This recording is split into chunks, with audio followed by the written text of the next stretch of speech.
Speaker, sir, thank you for allowing me to speak on the President's address. It's an honor for me to be able to speak at this House today.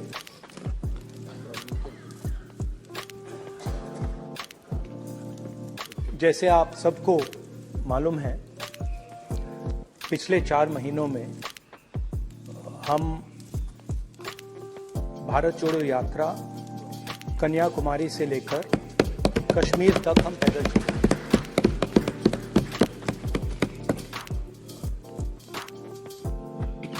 तीन 3,600 kilometre तकरीबन। और इस यात्रा पे बहुत कुछ सीखने को मिला। बस बस बस बस कोई बात। इस यात्रा में बहुत कुछ सीखने को मिला और जो जनता की आवाज, हिंदुस्तान की आवाज है, उसको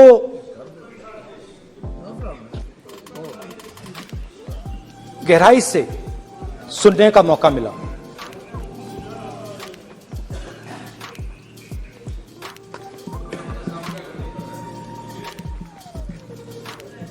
शुरुआत में, यात्रा की शुरुआत में मैंने सोचा था कि 3,500 किलोमीटर चलने हैं और मुश्किल है मगर किया जा सकता है।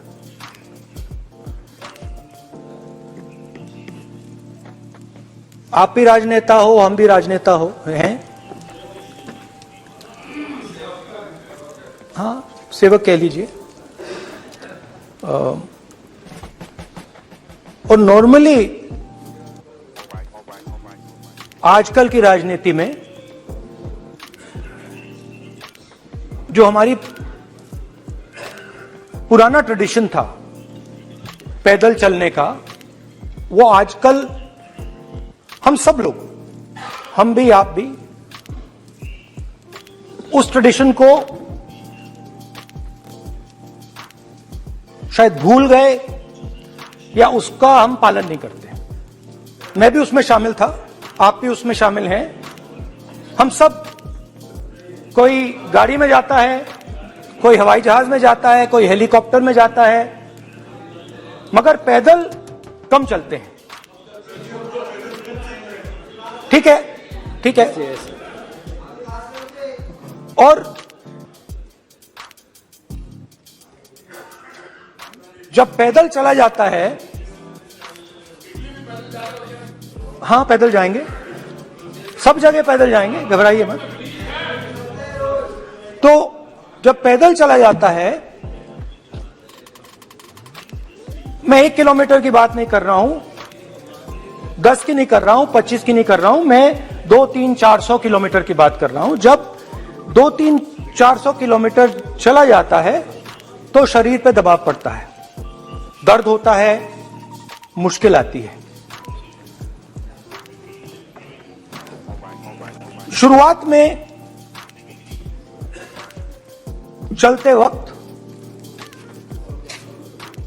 लोगों की आवाज सुन रहे थे हम, मगर हमारे दिल में यह भी था कि हम भी अपनी बात रखें। कोई हमारे पास आता था, कहता था कि मैं बेरोजगार हूं, और हमें लगता था कि नहीं, हमें कहना चाहिए कि तुम बेरोजगार क्यों हो, कारण क्या है। उसमें हम विपक्ष का रोल भी प्ले कर लेते थे, आपकी भी बुराई कर देते थे। नहीं, वो तो है, वो भी करेंगे, हम भी करेंगे। मगर थोड़ी देर चलने के बाद एक बदलाव आया, और जो हमारी आवाज थी, जो ये डिजायर था बोलने का कि भैया बेरोजगारी इसलिए है, महंगाई इसलिए है, वो बिल्कुल बंद हो गई। कि हमने इतने लोगों से बात की, मतलब हजारों लोगों से बात की, बच्चों से, बुजुर्गों से, महिलाओं से, माताओं से, बहनों से, कि थोड़ी देर बाद ये बिल्कुल आवाज बंद हो गई। और फिर हम गहराई से, और मैं खुल के कह सकता हूं, मैंने तो अपनी जिंदगी में इस प्रकार से कभी पहले सुना ही नहीं था। क्योंकि हम सब में थोड़ा सा अहंकार होता है कि हम ही बता दें, अपनी बात रखते।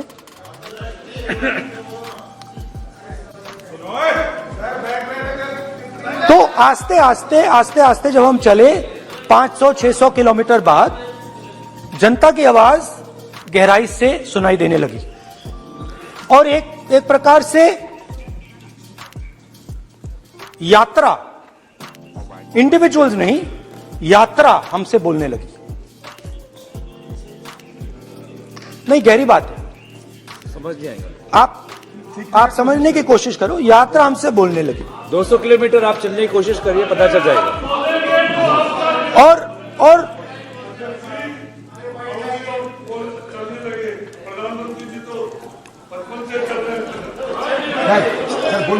वो चाय बेचने इसलिए जाते थे। तो यात्रा बोलने लगी। कोई आता था, कहता था, युवक आता था, कहता था मैं बेरोजगार हूं। हम सवाल पूछते थे, क्या पढ़ा आपने? इंजीनियरिंग की, अब क्या करते हो? कोई कहता था मैं बेरोजगार हूं, कोई कहता था मैं उबर चलाता हूं, कोई कहता था मैं मजदूरी करता हूं। किसान आए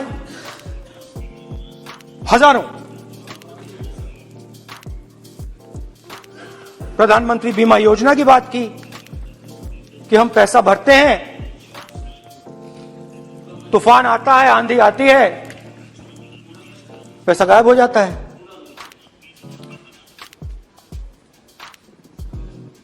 किसानों ने यह भी कहा कि हमारी जमीन छीन ली जाती है, हमें सही रेट नहीं मिलता। जमीन अधिग्रहण बिल जो था वो लागू नहीं होता। आदिवासियों ने कहा, वनवासियों ने नहीं, आदिवासियों ने, कि जो ट्राइबल बिल में हमें दिया जाता था वो आज छीना जा रहा है। तो बहुत सारी चीजें हमको सुनने को मिली। मगर मेन थ्रस्ट, अगर मैं कहूं, मेन थ्रस्ट बेरोजगारी, महंगाई और किसान। उसमें एमएसपी थी, उसमें बीज की समस्या थी, किसान बिल की समस्या थी। अच्छा, अग्निवीर की भी बात की लोगों ने। आपने अभी बोला कि अग्निवीर देश को फायदा पहुंचाएगा। मगर हिंदुस्तान का युवा जो 4 बजे दौड़ता है, आर्मी में भर्ती होने के लिए दौड़ता है, वो आपकी बात से सहमत नहीं है। उनने हमसे कहा कि पहले हमें 15 साल की सर्विस मिलती थी, पेंशन मिलती थी, अब 4 साल के बाद हमें निकाल दिया जाएगा, कुछ नहीं मिलेगा, पेंशन नहीं मिलेगी। सीनियर ऑफिसर्स ने कहा कि हमें तो लगता है कि ये जो अग्निवीर योजना है ये आर्मी के अंदर से नहीं आई, ये कहीं और से आई है, ये आरएसएस से आई है, होम मिनिस्ट्री से आई है। ये सीनियर आर्मी के लोगों ने कहा है, मैं नहीं कह रहा हूं, कि हमें लगता है कि ये आर्मी के ऊपर ये योजना थोपी गई है और ये आर्मी को कमजोर करेगी। आर्मी के जनरल्स ने हमें कहा, जो रिटायर्ड है, उन्होंने हमें कहा, राहुल जी, हजारों लोगों को हम हथियार की ट्रेनिंग दे रहे हैं और फिर थोड़ी देर बाद उनको समाज में डाल रहे हैं। बेरोजगारी है, समाज में हिंसा बढ़ेगी।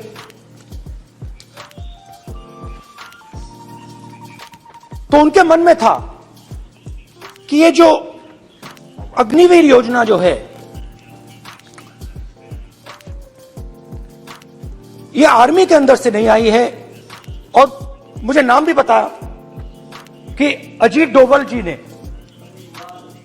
ये योजना आर्मी पे थोपी है। क्यों नहीं ले सकते? क्यों नहीं ले सकते? बिल्कुल ले सकते हैं, पार्लियामेंट में थोड़ी है वो। क्यों नहीं ले क्यों नहीं ले सकते? क्या बात कर रहे हैं? सवाल ये तर्क है, बाद में फिर अडानी के लिए भी यही बोलने वाले हैं, फिर ये तर्क है इनका। तो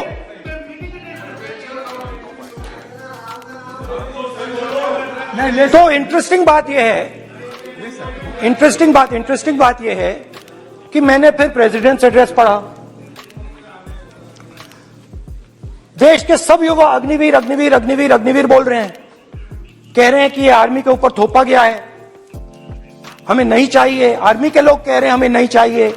जैसे मैंने कहा, आर्मी को लगता है कि होम मिनिस्ट्री ने इनके ऊपर थोपा है, आरएसएस ने ये उनके ऊपर थोपा है। तो ये आवाजें आ रही हैं। अब मैंने आपका बैठिए, अब बैठिए, कौन सा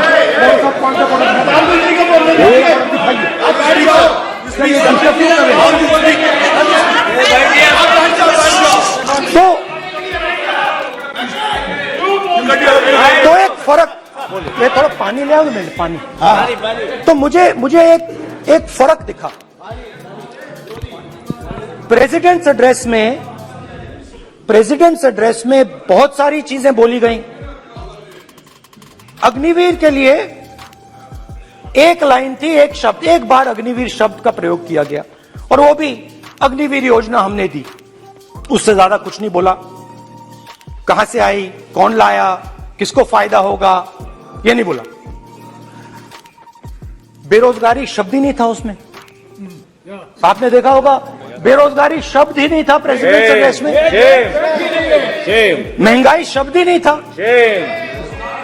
तो जो यात्रा में हमें सुनने को मिला, अग्निवीर, महंगाई, किसान, बेरोजगारी, प्रेसिडेंट एड्रेस में था ही नहीं। तो ये मुझे थोड़ा अजीब लगा कि जनता कुछ कह रही है और प्रेसिडेंट्स एड्रेस में कुछ और सुनाई दे रहा है। अच्छा, एक और चीज हमें बताई गई।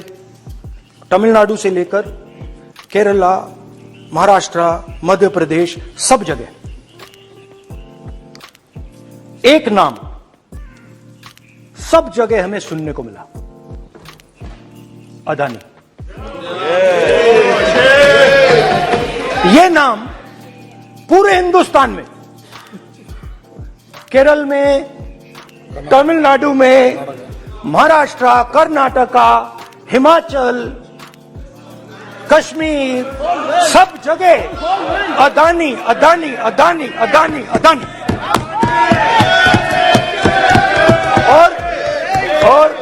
और ये नाम नहीं, और इस नाम के बारे में जब लोग बोलते थे मुझसे, तो 2-3 सवाल पूछते थे।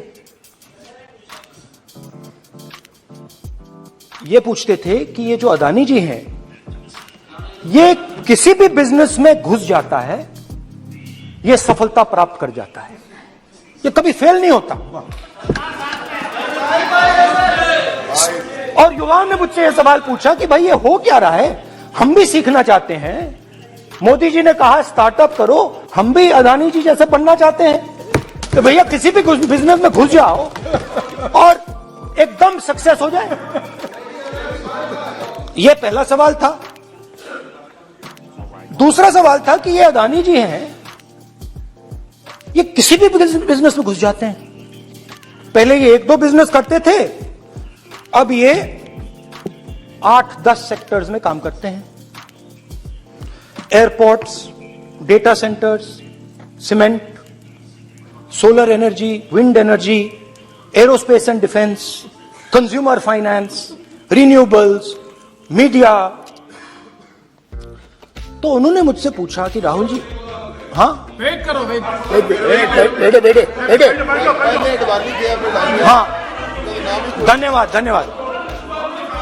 पोर्ट्स की बात भी थी, पोर्ट्स की बात भी थी। ये भी सवाल पूछा, ये भी पूछा कि भैया एक बात बताइए, राहुल जी बताइए हमें कि अदानी जी का जो नेटवर्थ है वो 3 साल के अंदर, नहीं सॉरी 2014 से लेकर 2022 तक ये $8 बिलियन से $140 बिलियन कैसे हो गया? कैसे हुआ? मोदी कैसे? मोदी है तो मुमकिन। ये 2014 में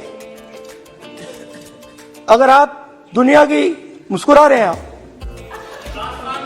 बीजेपी में है ना आप, तो ये लिस्ट आती है, एक लिस्ट आती है दुनिया के सबसे अमीर लोगों की। इस पे ये 609 नंबर पे थे 14 में, 609 पीछे बिल्कुल। पता नहीं जादू हुआ, दूसरे नंबर पे पहुंच गए। मोदी है तो मुमकिन है। तो मुझसे पूछा यार, बहुत सारे लोगों ने पूछा कि भैया राहुल जी बताइए, हिमाचल में सेब की बात होती है अदानी जी, कश्मीर में सेब की बात होती है अदानी जी, पोर्ट्स की बात होती है अदानी जी, एयरपोर्ट्स की बात होती है अदानी जी, इंफ्रास्ट्रक्चर। अच्छा, हम सड़क पे चल रहे हैं, मैं पूछूं किसने बनाई? अदानी जी। तो लोगों ने यह भी पूछा कि राहुल जी ये जो अदानी जी जो हैं, इनकी सफलता कैसे हुई?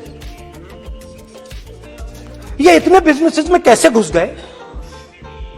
इतनी सफलता कैसे प्राप्त हुई? और सबसे जरूरी सवाल, इनका हिंदुस्तान के प्रधानमंत्री के साथ क्या रिश्ता है और कैसा रिश्ता है? देश जानना चाहता है, तो देश जानना चाहता है। ये देखिए रिश्ता, ये देख लीजिए। प्लीज पोस्टर माननीय सदस्य। पब्लिक में है सर, नहीं स्पीकर सर, वो फोटो है सर, वो पोस्टर नहीं है। आप वरिष्ठ सदस्य हैं, प्राइम मिनिस्टर की फोटो है सर, उसके नियम में बहुत नहीं है, उनका अच्छा चेहरा सदन ने दिख रहा नियम है। बनाया है। उनके वहां पे उनके पीछे अदानी का लोगो है, अदानी जी के हवाई जहाज में घुस रहे हैं। तो मैंने सोचा कि आज के प्रेसिडेंट्स एड्रेस में मैं थोड़ा जो नरेंद्र मोदी जी का और अदानी जी का रिश्ता है उसके बारे में आपको थोड़ा बता देता हूं। प्लीज बताइए। तो वो आप बता देना।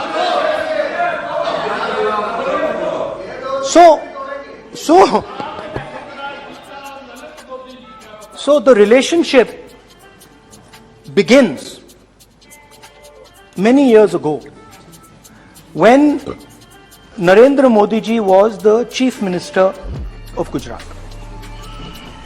And when most of India's business was asking questions of the Prime Minister, was against the Prime Minister, one man stood shoulder to shoulder with the Prime Minister. Didn't back down. That's commendable. It's not a joke. He was loyal to the Prime Minister. And what did he do? He helped Mr. Modi construct the idea of resurgent Gujarat. Right? The idea that you bring these businessmen together, and you call it resurgent Gujarat, vibrant Gujarat, they're both. And he was the backbone in setting up that group of people. Okay? And the result of that was tremendous growth of his businesses in Gujarat. Expansion of his businesses. I think then the real magic starts. जब प्रधानमंत्री जी दिल्ली आते हैं और 2014 में असली जादू शुरू होता है। मैंने कहा कि 2014 में वो 609 नंबर पे थे, कुछ ही सालों में वो दूसरे नंबर पे पहुंच गए। कैसे पहुंचे? मैं आपको, बहुत सारी इंडस्ट्रीज में काम करते हैं, मैं आपको 2-3 इंडस्ट्रीज का उदाहरण दे देता हूं। एयरपोर्ट इंडस्ट्री की बात, एयरपोर्ट्स की बात करते हैं।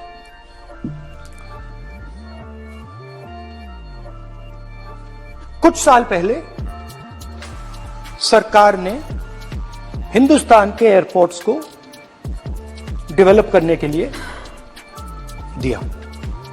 नियम था, there was a rule that anybody who does not have prior experience in airports cannot be involved in development of these airports.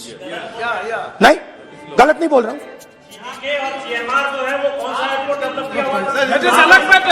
आप बैठ जाइए।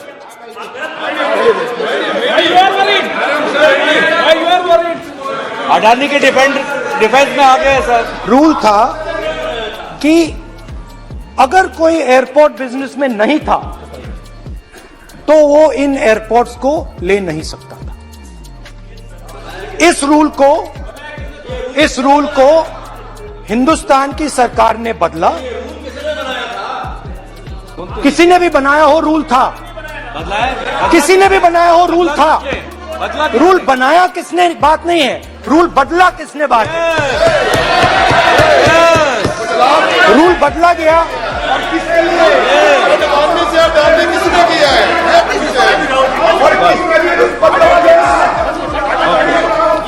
रूल बदला गया।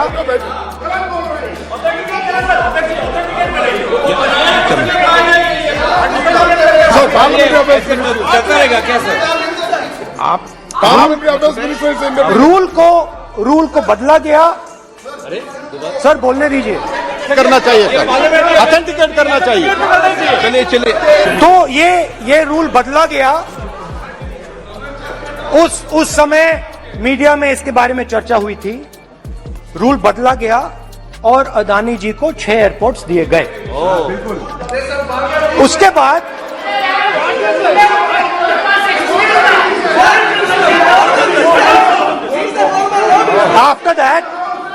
after that India's most strategic profitable airport, Mumbai Airport,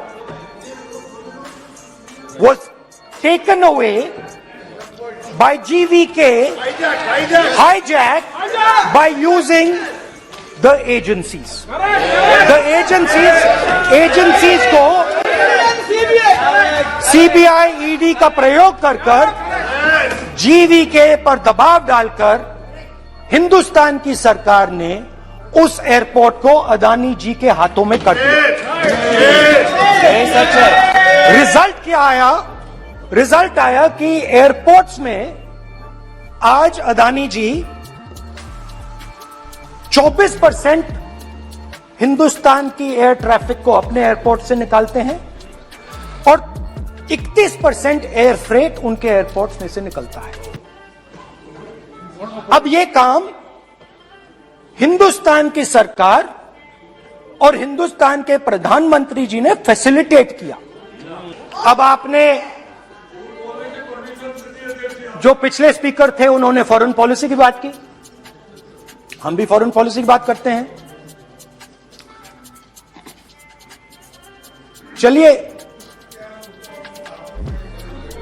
defence से शुरू करते हैं।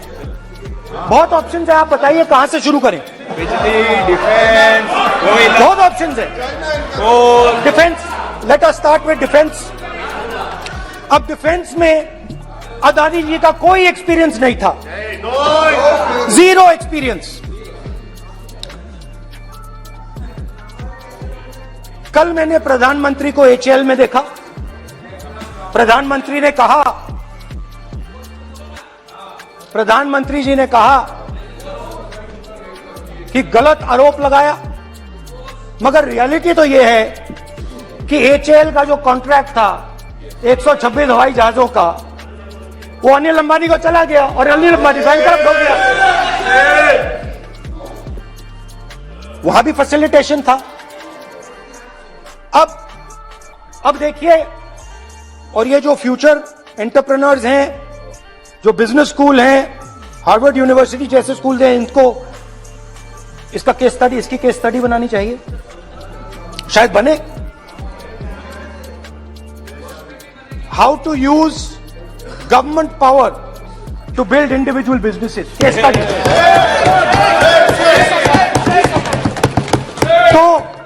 तो अब देखिए, अदानी जी की डिफेंस में इंटरेस्ट देखिए।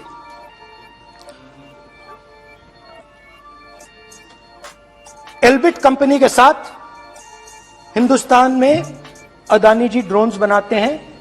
ड्रोन्स को हिंदुस्तान की एयरफोर्स, आर्मी, नेवी के लिए रिफिट करते हैं। अदानी जी ने यह काम कभी नहीं किया है पहले। एचएएल ये काम करती है। हिंदुस्तान में और भी कंपनीज हैं जो ये काम करती हैं, मगर प्रधानमंत्री जी इजराइल जाते हैं और उसके एकदम बाद अदानी जी को ये कॉन्ट्रैक्ट मिल जाता है, मगर एक नहीं मिलता। ये मत सोचिए कि सिर्फ एक कंपनी की बात हो रही है, ये इंडस्ट्रीज की बात होती है यहां पे। जैसे मैंने आपको दिखाया, एयरपोर्ट का पूरा सिस्टम उठा के ले गए, 30% मार्केट शेयर एयरपोर्ट में ले गए, वैसे ही डिफेंस में करा। तो 4 डिफेंस की इनके पास कंपनीज हैं। यह काम इन्होंने कभी नहीं किया।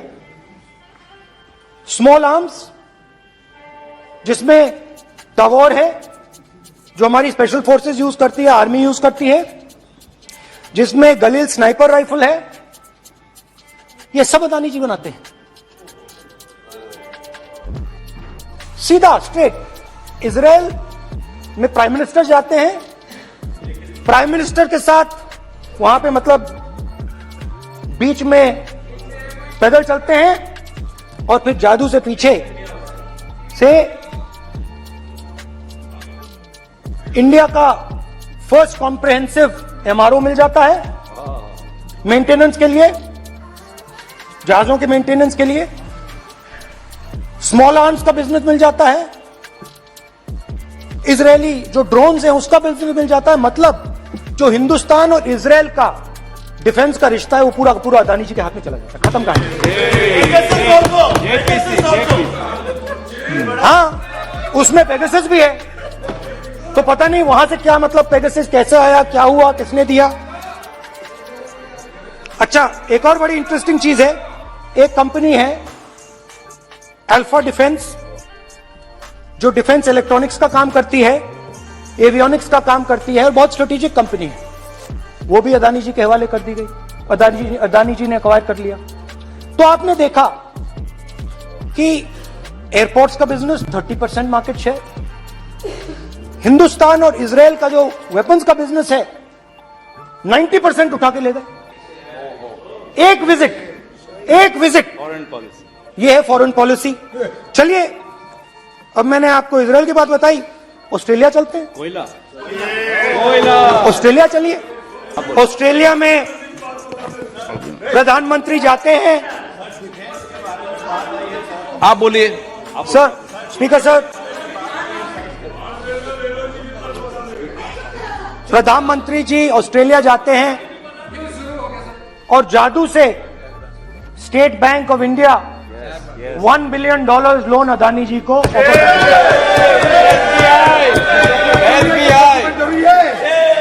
सर, इसका भी डॉक्यूमेंट जरूरी है क्या, बताओ। मोदी जी, आपका सरकार की पास है। Sadyr please. उसके बाद मैं उदाहरण दे रहा हूं, पूरी दुनिया में मोदी जी जाते हैं, घूमते हैं, तो मैं बता देता हूं क्या होता है वहां पे। बांग्लादेश में गए, हाँ, काम पे ही जा रहे हैं, वही तो बोल रहा हूं, काम पे जा रहे हैं। बांग्लादेश जाते हैं, मोदी जी की पहली ट्रिप होती है बांग्लादेश में। वहां पे बांग्लादेश को इलेक्ट्रिसिटी बेचने का डिसीजन लिया जाता है। कुछ ही दिन बाद बांग्लादेश पावर डेवलपमेंट बोर्ड 25 साल का कॉन्ट्रैक्ट अदानी जी के साथ साइन कर दिया। 1500 मेगावाट इलेक्ट्रिसिटी का कॉन्ट्रैक्ट अदानी जी। दोस्ती चलिए वहां से श्रीलंका चलते हैं।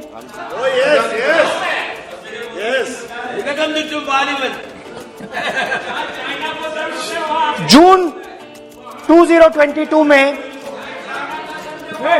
Chairman of Sri Lanka Ceylon electricity board MMC Fernando informed a parliamentary committee in Sri Lanka in open hearing that he was told by President Rajapaksa that PM Modi pressured him to give the wind power project directly to Mr. Adani.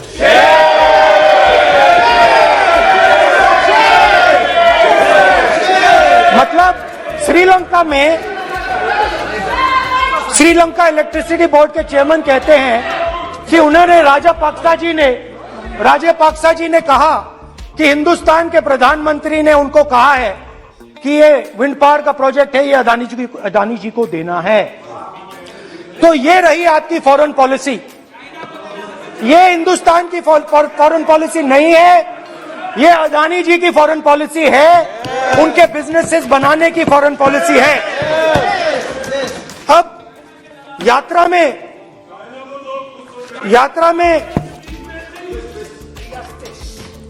में मुझसे 2-3 और सवाल पूछे गए।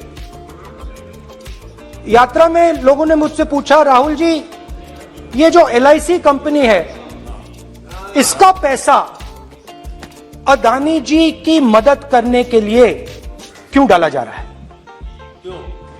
उन्होंने यह भी पूछा कि अदानी जी के जो शेयर्स हैं बड़े वोलेटाइल हैं, उसमें LIC का पैसा क्यों डाला जा रहा है? तो मेरा कहना है कि एक सेकंड, मेरा कहना है कि अदानी जी की मदद प्रधानमंत्री जी और हिंदुस्तान की सरकार कैसे करती है?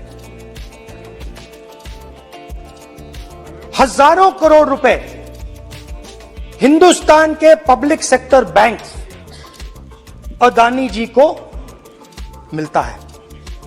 27,000 करोड़ रुपए SBI, PNB 7,000 crore, bank of Baroda 5,500 crore, ये मैं लिस्ट चलती जाएगी। LIC का एक्सपोजर 36,000 करोड़ रुपए, 3 crore SBI and other PSU bank holders. Money is going to Mr. Adani and to finance.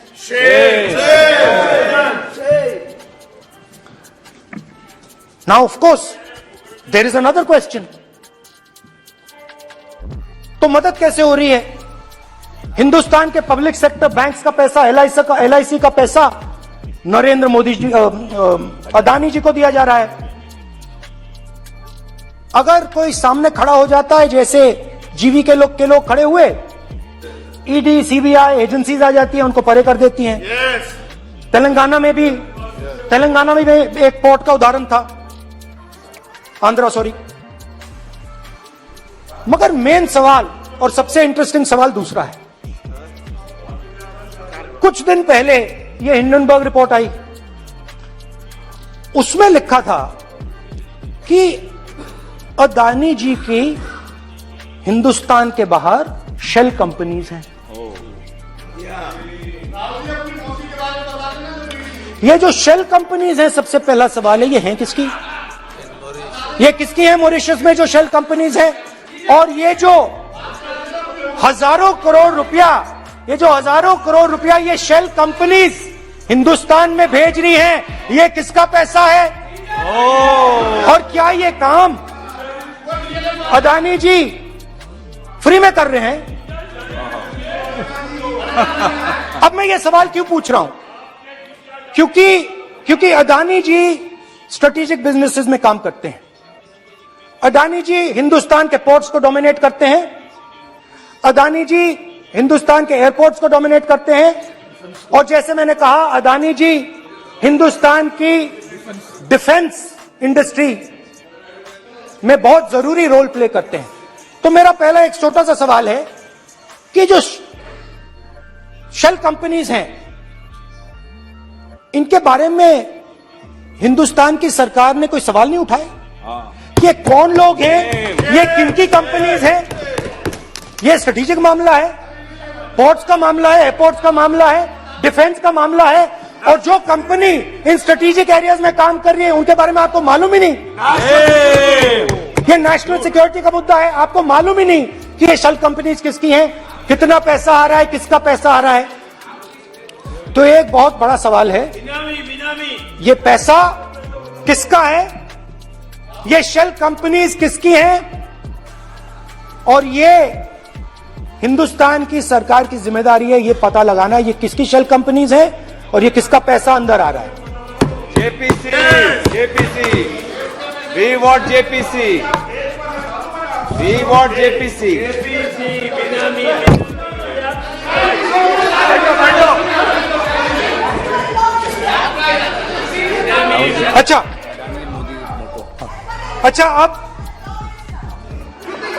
अच्छा अब चलिए छोटा सा बजट के बारे में बता देता हूं। 2022 में अदानी जी अनाउंस करते हैं कि वो $50 बिलियन इन्वेस्ट करेंगे to build the world's largest green hydrogen ecosystem. और इस बजट में बीजेपी की सरकार निर्मला सीतारमण जी कहती हैं हम ग्रीन हाइड्रोजन के लिए बहुत ह्यूज इंसेंटिव्स देंगे, 19,700 करोड़ रुपए हम ग्रीन हाइड्रोजन के लिए देंगे, मतलब अदानी जी को देंगे। जुगलबंदी बजट में अदानी जी के लिए 50 नए airport, coastal shipping, horticulture, grain storage, ये सब काम आप कर रहे हैं। तो मेरे सिर्फ कल प्रधानमंत्री जी आज कल भाषण देंगे, मेरे उनसे 2-3 छोटे से सवाल हैं। मेरा प्रधानमंत्री जी से 2-3 सवाल हैं।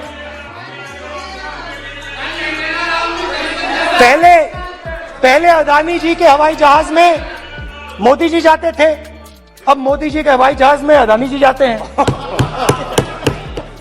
पहले लोकल मामला था, फिर नेशनल मामला हो गया, उसके बाद इंटरनेशनल मामला हो गया।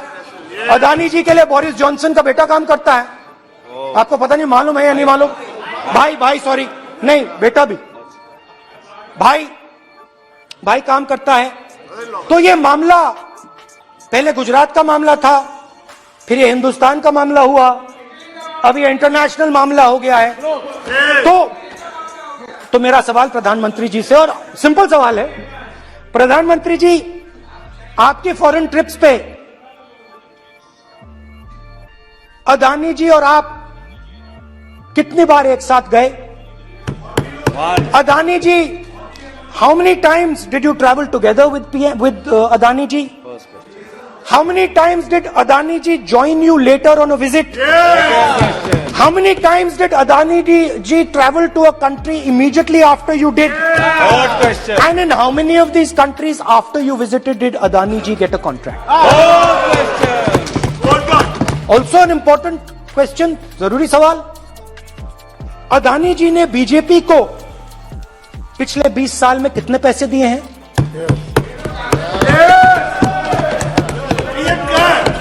इलेक्टोरल बॉन्ड्स में कितना पैसा दिया है? मैंने आज वो जो युवाओं ने मुझसे सवाल पूछा था कि अदानी जी की इतनी बिजनेस एक्यूमेंट कहां से आई, इतने अलग अलग सेक्टर्स में अदानी जी ने कैसे सक्सेस प्राप्त की, अदानी जी के बारे में पूरी दुनिया को स्टडी करनी चाहिए, हार्वर्ड यूनिवर्सिटी को स्टडी करनी चाहिए कि पॉलिटिक्स के बीच में और बिजनेस के बीच में कैसा रिश्ता होता है। India is a case study and prime minister Narendra Modi should be given a gold medal in this. Now बहुत अच्छी तरह बीजेपी के जो पिछले स्पीकर थे उन्होंने मेरे भाषण को इंकैप्सुलेट किया मेरे लिए बहुत अच्छी तरह। आपने जो मैं सोच रहा था आपने उससे और भी अच्छी तरीके से बोल दिया। Coming together is a beginning, Adani और keeping together is progress, working together is success. Adani ji and Narendra Modi ji, thank you.